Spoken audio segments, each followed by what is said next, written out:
As the coronavirus pandemic continues to dominate the news, stories of what's happening at the border are essentially getting ignored.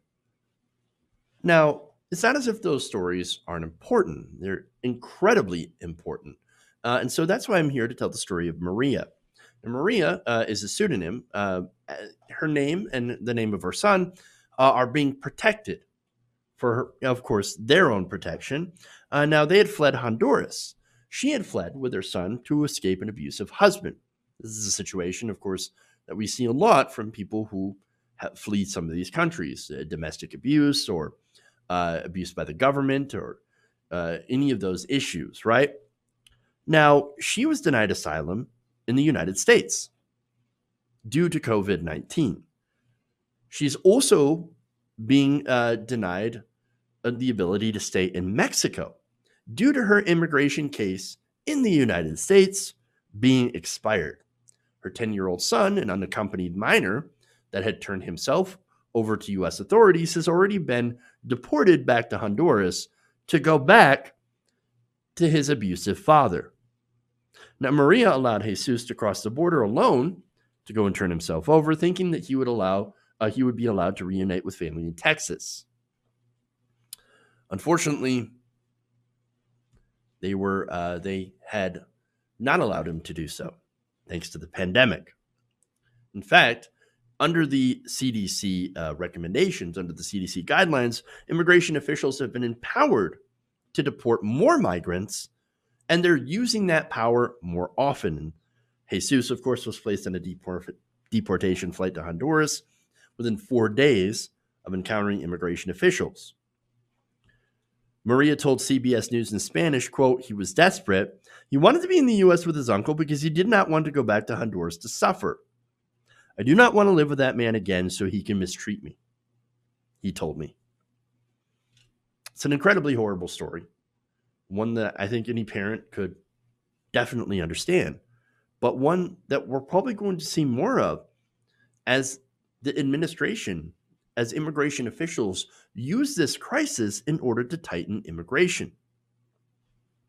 In fact, border officials have expelled thousands of unauthorized migrants to Mexico or their home countries and denied most asylum seekers the opportunity to request humanitarian protections created by Congress.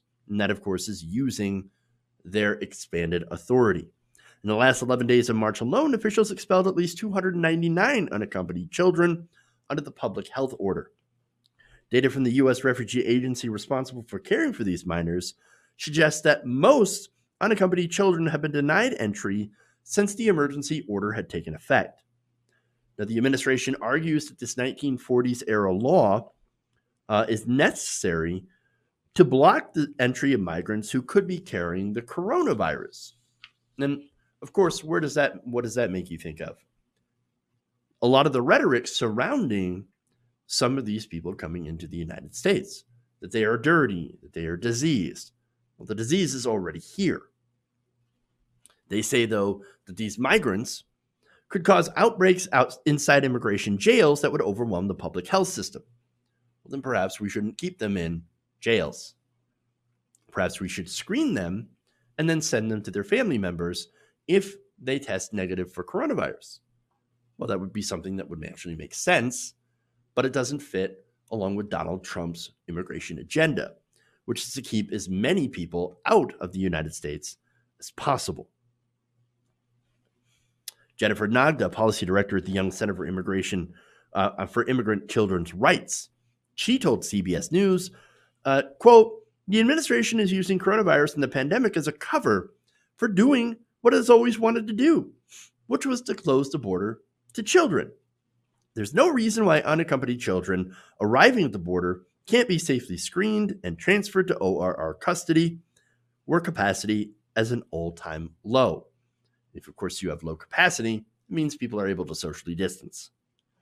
Look, she added, "There's no real public health justification for turning these children away at the border, and it absolutely violates federal law." And so, of course, these laws were the ones created to protect these unaccompanied minors. Under a 2008 law, border officials generally must transfer unaccompanied migrant children who are not from Mexico or Canada to the U.S. Refugee Agency within 3 days of apprehension, except, of course, in extraordinary circumstances. Border Patrol is arguing that this is an extraordinary circumstance, and I don't disagree with that, but at the same time, they're using this to enact a political agenda. Now, once in U.S. immigration law, there are other laws, of course, that protect them, and once under U.S. Immigration law dictates that unaccompanied migrant minors cannot be placed in fast-track deportation process known as expedited removal. It must be connected with legal services providers and child advocates. They're to be placed in the least restrictive shelters and facilities. Jesus, however, was deported within 4 days, fast-tracked, using coronavirus as a way to get him out of the country.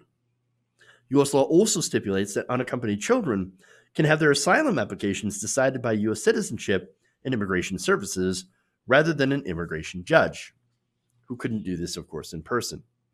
Migrant minors, unlike adults, also have other avenues besides asylum to seek safe haven in the U.S. Those who can prove they have been neglected, abandoned, or abused by one or both parents can request special immigrant juvenile status, which creates a pathway for U.S. citizenship. The situation with Jesus should have led to him being on that pathway. But because of COVID-19 and the emergency order, the Customs and Border Patrol and immigration agents, well, they're using that order in order to try to keep children out of the country. You also have the Flores Settlement, 1997. It stipulates that minors must be detained in safe and sanitary facilities, and the government must make a continuing effort to release them to qualified sponsors. Jesus, of course, had relatives in Texas, family members that would be able to take him. Here you see the Trump administration flouting every single law and protection for this young family, for this young man, to be able to stay in the country. They have used this crisis to be able to kick them out. And they are kicking out hundreds of unaccompanied minors, sending them back to their countries, and in many cases, back to their deaths. It's absolutely wrong. Pablo Rodriguez, an attorney at the Refugee and Immigration Center for Education and Legal Services, who now works with unaccompanied minors in immigration custody, said children fleeing to the U.S., quote, are still in need of protection, even during a pandemic. Quote, just because there is a pandemic going on does not mean the reasons the children flee, the reasons why people are coming to the United States have changed.